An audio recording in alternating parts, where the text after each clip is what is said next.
Let's not sugarcoat this. When Shedeur Sanders walked out of Brown's practice, he didn't just make a statement, he started a fire. And not the kind you rally around. No, this was a full-blown organizational altering, locker room ripping inferno. And at the center of it, Kevin Stefanski, fuming in silence, watching the whole thing burn down in real time. But you want to know the wildest part? It didn't come out of nowhere. Everyone wants to act shocked now. Reporters scrambling for sources. Fans in disbelief. League insiders calling it unprecedented. If you're into the real story and all the messy twists they don't show on highlight reels, go ahead and subscribe. And if you're sticking around to see how this Browns QB chaos plays out, you should definitely be subscribed. But the signs were there. They were just ignored, dismissed, or worse, downplayed in hushed tones like, oh, he's just a rookie. He'll fall in line. Spoiler alert. Shedeur was never going to fall in line. He came into Cleveland with swagger, sure. With confidence. With the weight of a famous name and the polish of someone who'd already been groomed for this spotlight. But make no mistake, he also came in ready. Not just to play, but to lead. To set a tone. To build something. And that's exactly what made the old guard squirm. Kevin Stefanski? He's been in the league long enough to know how these things usually go. Quarterbacks, especially young ones, come in, keep their heads down, learn the system, and don't speak unless spoken to. But Shedeur didn't just learn the system. He challenged it, asked why, pushed for adjustments, held his teammates and his coaches accountable. And that was too much for Stefanski to handle. Instead of meeting that challenge with flexibility and trust, Stefanski clamped down. More structure, more micromanaging, more of that old school, we do things my way energy that only works when the system actually delivers results. And when it didn't, when the playbook got stale, the locker room grew quiet, and the LS started stacking. Guess who took the blame? It wasn't the coaching staff. It wasn't the system. It was Shedeur. The whispers started first. Little digs in the press. Talk of inexperience, of lack of focus. Then it escalated. Split reps in practice, cryptic comments in interviews about buying in and maturity. Stefanski didn't need to throw his quarterback under the bus. He just left the back door open and nudged him toward it. And through it all, Shedeur kept it together, kept playing, kept showing up, answering questions, making throws behind a line that couldn't block for a sandwich. He led. But it's hard to lead when the people above you are quietly rooting for you to fail. And eventually, he snapped. Can you blame him? Imagine walking into a building where you were supposed to be the future and being treated like a problem. Imagine giving everything on the field, only to be iced out in game plans and film sessions. Imagine being told to be a leader, then scolded for acting like one. That's not leadership. That's sabotage dressed up as structure. So when Shedeur dropped his helmet and walked out of practice, that wasn't immaturity. That wasn't ego. That was the final straw in a power struggle he never asked for. He wasn't quitting on the team. He was finally choosing himself. And Stefanski? Oh, he lost it. Insiders say his reaction was uncharacteristic. That he was furious. That he tore into assistants. That he was shocked. But let's be real. Was he shocked that Shedeur walked? Or was he shocked that he couldn't control him anymore? Because that's what this has been about all along. Control. Stefanski wanted a system quarterback. Someone to fit the mold. Someone to run the offense, not question it. And Shedeur? He had a mind of his own. A vision. A voice. And the minute that voice got louder than the headset in Stefanski's ear, the war began. What Stefanski never understood is that this isn't 1999. You don't build a team by suppressing personality. You build around it. Today's stars aren't just players, they're brands, they're leaders, they're voices in the locker room, in the community, and in the league.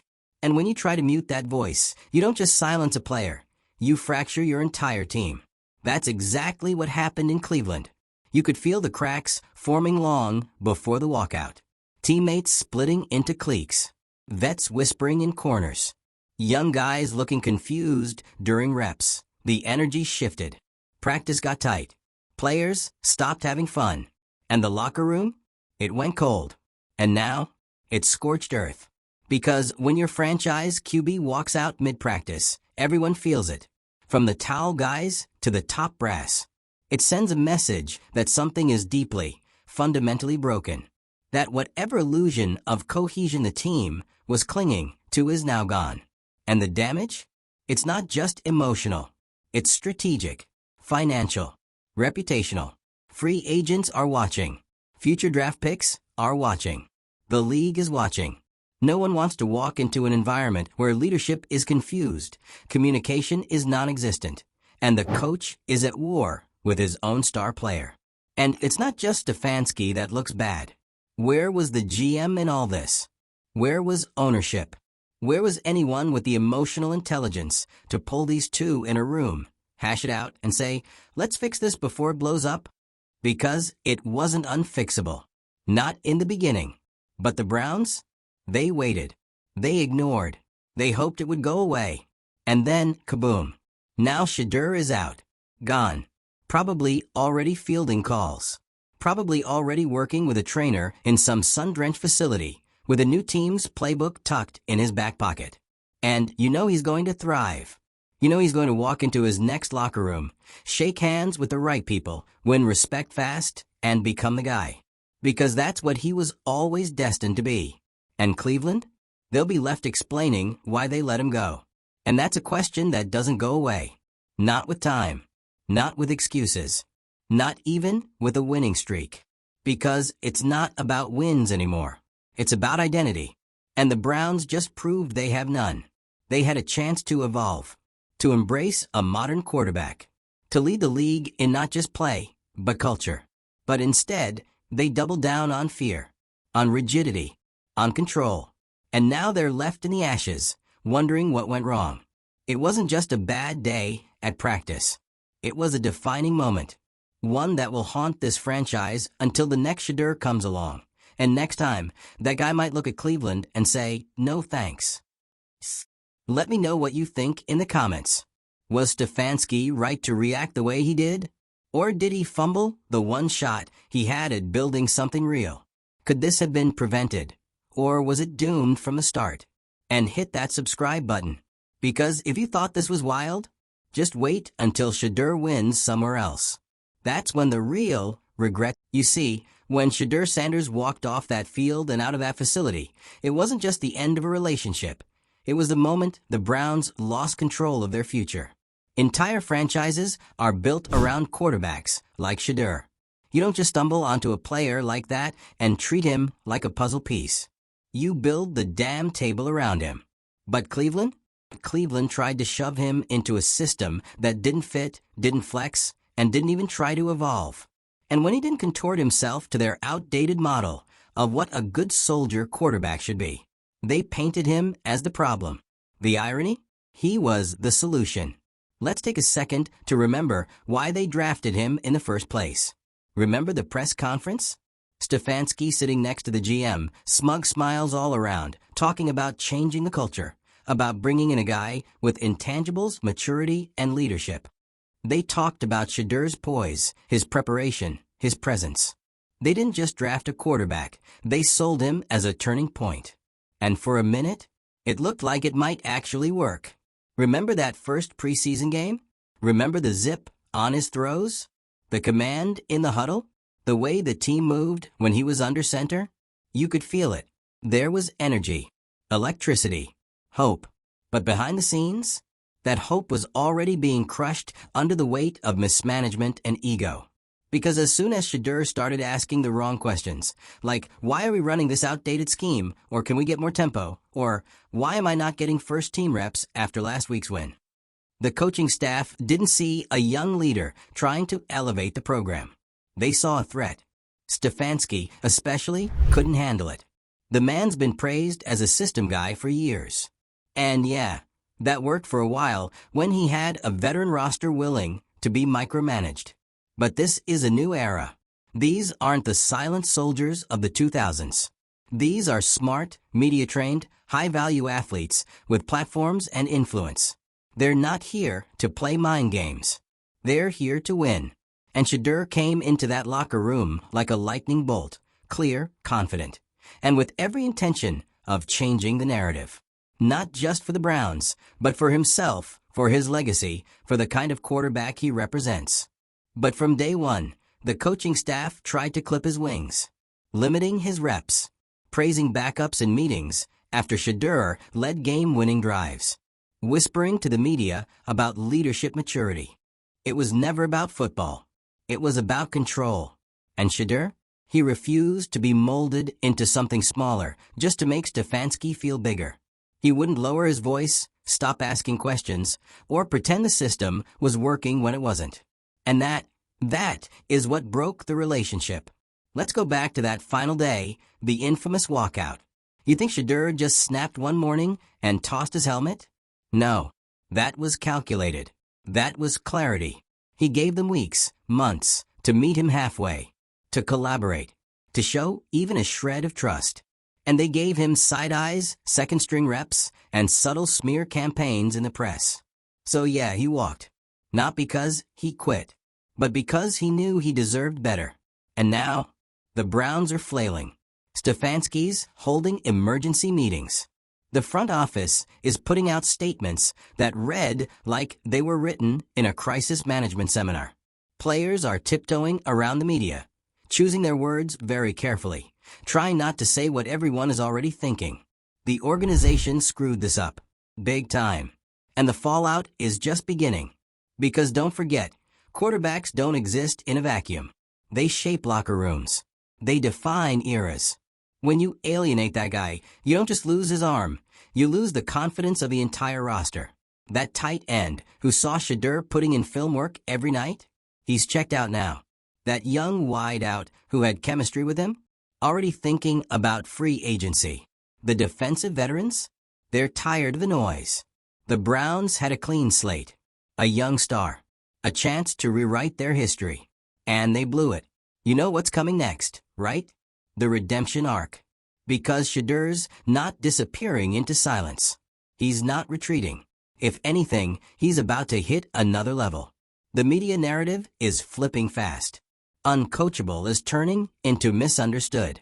Overconfident is becoming self-aware. The people who called him divisive last week, they'll be on ESPN tomorrow saying maybe he was right all along. And they'll be right. Because when you tell a guy he's too outspoken, too honest, too focused on winning, and then kick him out the door when he refuses to dim his light, you don't make him smaller. You make him stronger. Somewhere, maybe in Dallas, maybe in Vegas, maybe in Atlanta, Shedeur Sanders is going to walk into a facility that wants him. A staff that listens. A GM that trusts him. A roster that's ready to follow. And when that happens, it's over. Because now, he's got fuel. He's got clarity. And he's got a league full of people who just watched a franchise implode because they couldn't handle a 21-year-old holding them accountable. That's the part that should scare the Browns the most. They didn't just lose Shedeur. They made him dangerous. They gave him a story. They gave him a reason to prove everyone wrong. And they gave every team in the league a front row seat to what happens when you mishandle a star. So what happens to Kevin Stefanski now? Honestly, it's hard to imagine a way back. Even if he survives the season, and that's a big if, his legacy in Cleveland is permanently scarred. He'll be remembered not for playoff pushes or smart game plans, but for the moment he let a generational quarterback walk out of the building because his ego couldn't share the spotlight. This wasn't just a player-coach fallout. It was a leadership failure, a culture collapse. And the saddest part? It was preventable. All it would have taken was humility, a conversation, a genuine attempt to meet the moment. But instead, Stefanski doubled down. He chose control over connection, power over partnership. And now, he's standing in the ashes of what could have been a dynasty. The Browns? They're back at square one. And Shedeur? He's already writing the next chapter without them. So if you're a GM, an owner, or a coach paying attention to this chaos, take notes. Learn from it. Because Shedeur Sanders just gave you all a blueprint. Not for how to win football games, but for how to lose a franchise quarterback in real time. And That's a lesson Cleveland will never live down. We've already covered the explosion, the walkout, the yelling, the coaching meltdown, the media frenzy. But what happens after the dust settles? That's where the real drama starts. That's where you figure out who's really built for this game, and who's just playing pretend in a hoodie and headset. Let's check back in on Kevin Stefanski. The man is exhausted. The kind of exhausted that sleep can't fix. His office lights are still on at 2 a.m. The whiteboard is filled with solutions that all start with step 1. Pretend the building isn't on fire. But it is on fire. The whispers have turned into conversations. Those anonymous sources in the locker room, they're practically leaving voice memos now. Players aren't hiding their side eyes anymore. And the team's PR rep? Probably chewing through stress balls like they're Skittles. Stefanski tried to put on a brave face at the presser. Said it was an internal matter. That Shedeur was still part of the team's vision. Said they're focusing on football. But the fans? Not buying it. They've seen this movie before, and they know how it ends. Because Cleveland isn't just losing games anymore. They're losing faith. And that's harder to get back than a draft pick or a win streak. Faith, once broken, turns into apathy. And apathy in a fan base is like rot in a foundation. And let's talk about ownership for a second. You think they're not panicking? Billionaires hate being embarrassed. And this is peak public humiliation. Their prized rookie, marketable, magnetic, made for prime time, just walked out in front of the entire league. Now they've got to explain that to every partner, sponsor, and suite holder who was sold a shiny, new Browns era built on swagger, youth, and energy. Shedeur was the energy. Without him, this team feels flat, hollow, a glossy media guide with no heartbeat. So what now? What's the plan? Well, Stefanski probably wants to move forward like nothing happened. Name a starter, shuffle the depth chart, rally the troops. But it's too late. The players aren't just thinking about schemes, they're thinking about trust, about respect, about why the guy they believed in was run out of the building while no one said a word in his defense. And those wounds? They don't heal on a tight end screen. There's talk now, rumblings about culture reviews, internal evaluations, maybe even a special advisor being brought in to assess player-coach dynamics. That's code for, we have no idea how to fix this, but please don't burn our stadium down with public opinion. Meanwhile, Shedeur, he's unbothered. He's already training, already smiling, already taking photos with new teammates in a gym that feels warmer, more welcoming. The videos are hitting social media. Clean spiral, sharp footwork, shades on, caption something like back to work. And every time that clip hits another screen in Cleveland, it stings. Because it's not just about missing him. It's about watching him thrive somewhere else. That's the cruel part. If Shedeur had fallen off after leaving, maybe Cleveland could have moved on. Maybe they could have pointed and said, see, he wasn't ready. He wasn't built for this. But no, he is built for this. And every pass he throws in a new jersey is another reminder of what they lost, not because he failed, but because they did. Let's be clear, this isn't just a quarterback controversy. This is a cultural fracture, the kind of implosion that forces a full organizational reckoning. Players are watching. Agents are taking notes. College prospects? Already talking to their teams, asking, you wouldn't do me like Cleveland did Shedeur, right? And the Browns answer? Silence. They've boxed themselves in. Can't go back and apologize. It's too late. Can't move on cleanly. There's too much baggage. Can't rebuild trust overnight. Not when every move they make reeks of damage control. They tried to erase Shedeur. Now they can't escape him. His name will be on every highlight reel he touches. His success will always be seen as Cleveland's failure. And every team that welcomes him will do so with open arms and open eyes, knowing exactly what kind of fire he's bringing, and what kind of dysfunction they avoided by not being the Browns. And here's the kicker. We all know this isn't the last time something like this happens. Shedeur just happened to be the first one bold enough to walk, to call it out, to say, nah, this culture isn't it, and I refuse to waste my potential in a place that doesn't know how to handle it. That takes nerve. And that's why other players are watching closely. Because this may not just be a Shedeur story. It could be the start of a new NFL era. One where young stars stop quietly suffering under bad leadership. One where walking out is no longer career suicide, but a power move. A reset. And let's be real, Shedeur just changed the game. He didn't flinch. He didn't fold. He didn't wait for permission. He walked and leveled up. So now, the Browns are left spinning, spiraling, searching for some kind of redemption arc. Maybe they'll start a rookie. Maybe they'll overpay a journeyman QB in desperation. Maybe they'll draft another project and hope lightning strikes twice. But that won't erase the damage. Because no matter what happens from here, whether Stefanski survives the year or not, this saga will follow them. Every game, every season, every draft. Remember when they let Shedeur go? Yeah, we remember. And the league does too. So here's the final thought, Cleveland. You didn't just lose a quarterback. You lost the future. And it's never coming back. Now the Browns are stuck in what I'd call the NFL's version of a bad breakup spiral. You know the one. Publicly, they're saying all the right things. We wish him well. It was a mutual decision. Blah, blah, blah. But behind closed doors, they're pacing around their facility like, did we mess up? Was it really that bad? Yes. Yes, it was. And here's the part they don't want to admit. They didn't just lose Shedeur Sanders. They lost every ounce of credibility they were building. Every promise they made about changing the culture. Every slogan about new energy. Every time they said they were building around youth. All of that? Out the window. One walkout. And the truth showed up like a bad headline. Because Shedeur wasn't just a player. He was a litmus test. A test for how this team handles pressure, personality, and progress. A test they failed spectacularly.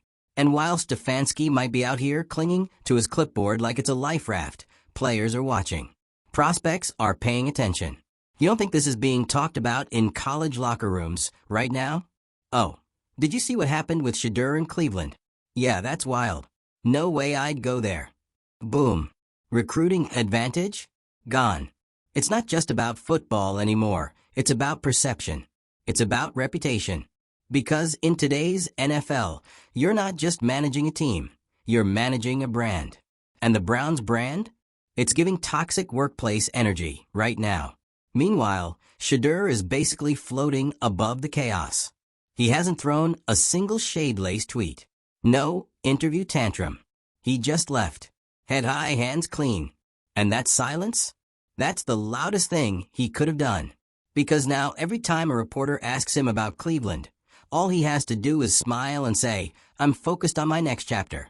Translation, y'all saw the mess. I don't need to explain it. And that, my friends, is checkmate. So the Browns can keep spinning their wheels. They can keep pretending like they're moving forward. But deep down, they know. They lost a superstar. They lost the locker room. And worst of all, they lost the narrative. And in this league, once you lose the narrative, you're playing from behind for years. So buckle up, Cleveland. Because the Shedeur Sanders saga isn't over. It's just getting started. And you're no longer the main character.